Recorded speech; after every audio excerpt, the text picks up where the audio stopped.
गुजरात राज्य में बड़ौदा शहर से हाल के प्रधानमंत्री जी नरेंद्र मोदी जी चुनाव लड़े थे लोकसभा का। बहुत सारे वायदे किए गए थे कि वडोदरा को शंघाई बनाया जाएगा, वडोदरा को सिंगापुर जैसा बनाया जाएगा। लेकिन वडोदरा शहर की एक बेजोड़ घटना है जो मैं आपके माध्यम से लोगों के ध्यान में लाना चाहता हूं। वडोदरा शहर के मध्य में सुरसागर नामक एक तालाब है। यह तालाब उस समय के राजवी महाराजा सर सयाजीराव गायकवाड़ ने करीबन 100 साल पहले वडोदरा शहर की जनता का पीने का पानी का प्रश्न हल करने के लिए बनाया था।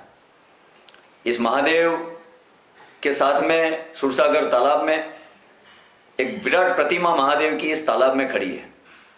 इसके साथ साथ यह तालाब का ऐतिहासिक मूल्य होने के साथ साथ में भी धार्मिक महात्मा भी खूब बड़ा है। गणेश विसर्जन इस तालाब में होता है। मां दशामा की प्रतिमाओं का विसर्जन इस तालाब में होता है। मुस्लिम बिरादर अपने ताजिया इस तालाब में ठंडा करते हैं। सिंधी भाई, अन्य भाई, साउथ इंडियन भाई, नॉर्थ इंडियन भाई, ये सब इस तालाब के साथ में धार्मिक महात्मा से जुड़े हुए हैं। करीबन 2012 की साल में अप्रैल महीने में, मार्च महीने में गुजरात पोल्यूशन कंट्रोल बोर्ड ने इस तालाब को राज्य के सबसे ज्यादा प्रदूषित तालाब के तौर पर घोषित किया था। इस तालाब को प्रदूषित करने के लिए जो कारण बताए गए थे उसमें इस तालाब में ड्रेनेज की लाइंस जोड़ दी गई थी, स्टॉर्म वाटर ड्रेन्स की लाइन जोड़ दी गई थी। इसकी वजह से तालाब प्रदूषित हो चुका है और महादेव की विराट प्रतिमा जो है वो मल और मूत्र के बीच में खड़ी हुई है। उस समय में 2012 की साल में कांग्रेस ने एक जन आंदोलन शुरू किया था इस तालाब की स्वच्छता के लिए, धार्मिक आस्थाओं को सपोर्ट करने के लिए कि इस तालाब को स्वच्छ किया जाए और महादेव को मलमूत्र के बीच में से मुक्त किया जाए। भारतीय जनता पार्टी का पिछले 22 साल से बड़ौदा में शासन है। बहुत सारे वायदे हो चुके हैं इस तालाब के बारे में और 2012 में जब कांग्रेस ने जन आंदोलन शुरू किया था तब जाके भारतीय जनता पार्टी ने बहुत सारे वायदे नए सिरे से किए थे। इस जन आंदोलन के दौरान बड़ौदा शहर के तमाम धर्मगुरु एक मंच पर आके भारतीय जनता पार्टी के शासन को निवेदन किया था कि इस तालाब का धार्मिक महात्मा होते हुए इसको स्वच्छ किया जाना चाहिए, महादेव की प्रतिमा को मलमूत्र से मुक्त करना चाहिए और लोगों की धार्मिक आस्थाओं से खिलवाड़ नहीं होना चाहिए। ऐसा तमाम धर्मगुरुओं ने 4 साल पहले कहा था।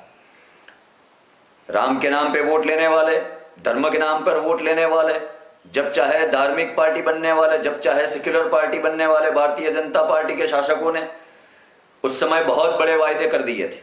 करीबन 20 करोड़ रुपए के खर्चे पर इस तालाब का कायाकल्प करने में आएगा, ऐसा बड़े जोरों से निवेदन किया था। बड़े बड़े पेपर में कटिंग छपे थे और काफी सारी चर्चाएं हुई थी।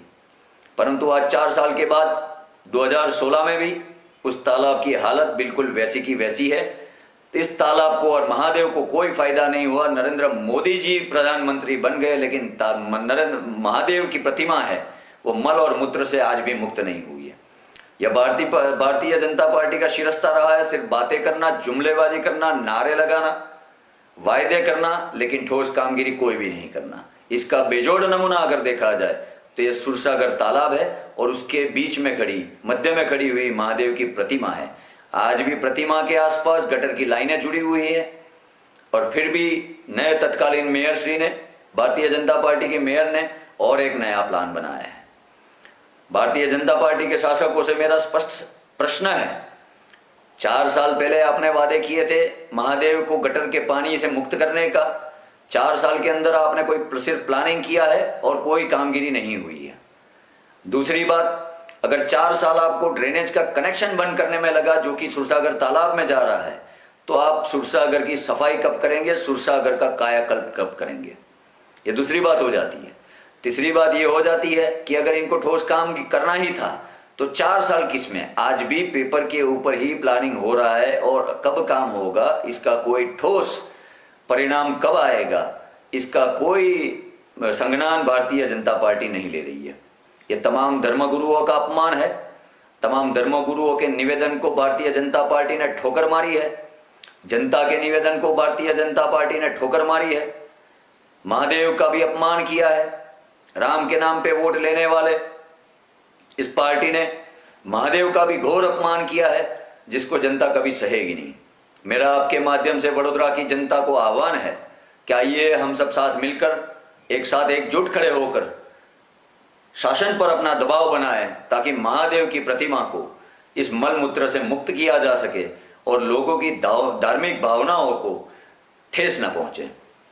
मेरा निवेदन है तमाम धर्मगुरुओं से कि आपने भी निवेदन किया था 4 साल पहले, लेकिन इसी भारतीय जनता पार्टी जब वोट लेने के समय आता है तो आपके शरण में आ जाती है, पर जब आप निवेदन करते हैं तो उनके द्वारा कोई कामगिरी नहीं की जाती है।